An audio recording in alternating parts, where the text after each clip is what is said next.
বন্ধুরা, তোমরা আগে তুষারদার এই ভিডিওটা দেখো, তারপরে আমি কিছু বলছি তোমাদের।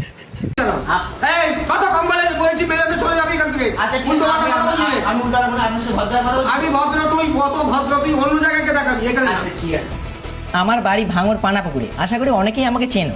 আর এই লোকটার নাম সহদেব মণ্ডল। ভাঙরের যে কলেজটা আছে অপোজিটে যে শ্মশান, তার সামনেই তিনি গ্যাস দেয়, এইচপি গ্যাস।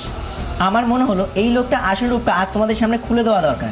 আর আজ শুধু মুখের কথা না, ভিডিও প্রুফ সমেত তোমাদেরকে দেখাবো। পারলে আমাদের এমএলএ নওশাদ সিদ্দিকী স্যারকে একবার ট্যাগ করে দিও। আমি কোনো ভুল কথা বলছি না। তাহলে আপনি এক চ্যানেল আমাকে আগেবারও কিন্তু 50 গ্যাস নিয়ে গেছে। আমার কাছে এখন অনলাইন স্টেটমেন্ট আছে। গ্যাসের সমস্যা হচ্ছে, ভোটের আগে গ্যাসের সমস্যা ছিল, এখন সমস্যা ছিল, তারপর পরে সমস্যা হবে। সাধারণ মানুষ এটা বুঝবে না।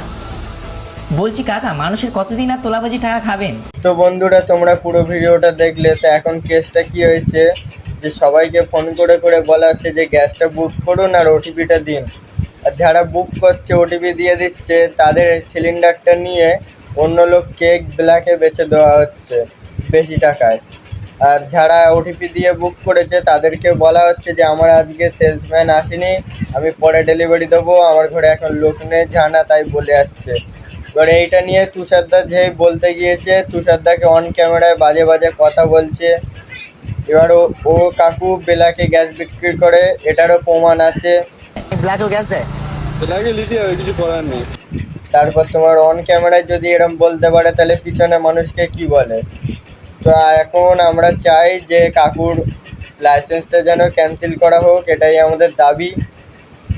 না হলে পশ্চিমবঙ্গের দুর্নীতি আরও খারাপ হতে চলেছে এরম মানুষের জন্যে।